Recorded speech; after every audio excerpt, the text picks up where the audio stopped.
আমি সাইমুলেশন করি, বারবার বারবার করে দেখি, ধরেন 1 লাখ বার করি, করে দেখবো যে কয়বার এরকম প্যাটার্ন আসে। প্যাটার্নটা কিরকম, যে 10:30 পর্যন্ত নেক টু নেক ফাইট চলতেছে, তারপরে টোটাল ফ্রিজ একদিকে, আর একদিকে ম্যাসিভ অ্যাক্সেলারেশন, দাম করে উঠে গেছে উপরে। এটা সম্ভাব্যতা কত? এটা সম্ভাব্যতা যদি 0-এর কাছাকাছি হয় তাইলে এটা কারচুপি। আমি অঙ্কটা করেছি, হ্যাঁ, অঙ্ক করলে, হ্যাঁ, আমাদের বাংলার মার্টিন লুথার কিং অঙ্ক ভয় পায়, তো আমি করেছি, যদিও আমি স্ট্যাটিস্টিশিয়ান না। তাইলে এইটা হওয়ার সম্ভাবনা 0।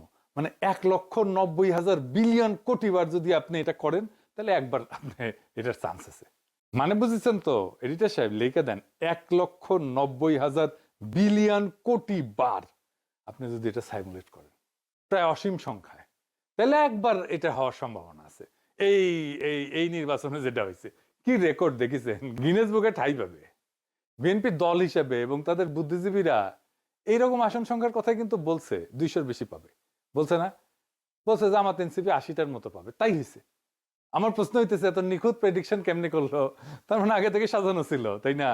আচ্ছা, এই যে 208টা সিট যে পেল, এইরকম আওয়াজ কি বিএনপি ছিল যে 208টা সিট পাবে? ইলেকশনে মাঠে ছিল, বরং উল্টাটা ছিল। এই লেভেলে জিততে হইলে তো একটা ইস্যু লাগে রে ভাই, বড় ইস্যু লাগে, যে ইস্যুতে সারা দেশ র্যালি করবে। 2008 সালে ইস্যু ছিল বিএনপির দুর্নীতি, সেজন্য আওয়ামী লীগ জিতেছিল, এরকম জিতেছিল। 70-এর নির্বাচনে ছিল স্বায়ত্তশাসন, এজন্য মুজিব জিতেছিল। এইবার কি কি ছিল? Family card. মানে মানুষ পাগল হইয়া ফ্যামিলি কার্ডের জন্য ফাইরা ছাপ্পর ফাইরা ভোট দিছে। আপনারা সবাই দেখেছেন যে মামুনুল হককে বিজয় ঘোষণা করছে সব কয়টা মিডিয়া, তারপরে ওই খবর সবাই মুছে দিছে। তারপরে দেখি ববি আজাদ জয়। হ্যাঁ, এরকম তো অনেক আসন হয়েছে। এমনকি তারেক রহমানের আসন হয়েছে, 3,500-এর ব্যবধান ছিল, 17টা কেন্দ্র বাকি ছিল গোনা, তারেক রহমানকে বিজয়ী ঘোষণা করে দিছে। তারেক রহমানের প্রতিদ্বন্দ্বী লিখছে এটা, আমি স্ক্রিনশট নিয়ে রাখছি ওই সময়। খুলনাতে মিয়া গোলাম পারোয়ার কত ভোটে হারছে জানেন? 2,000 ভোটে মাত্র। শুধু জামাত 5,000-এর কম ভোটে হারছে এরকম আসনের সংখ্যা কত জানেন? 53টা। মূলত এই 53টা আসনে কারচুপি করে হারানো হয়েছে জামাতকে। কেউ কেউ বলে এটা 70টা। জামাত তাইলে প্রকৃতপক্ষে আসনগুলোতে জিতছে, কিন্তু ডিপ স্টেট সংখ্যা কমায় কয়টা দিতেছে? 70টা না কয়টা যেন দিতেছে, খয়রাতি।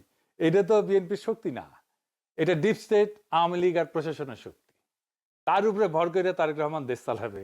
কেমন চালাবে বুঝেন?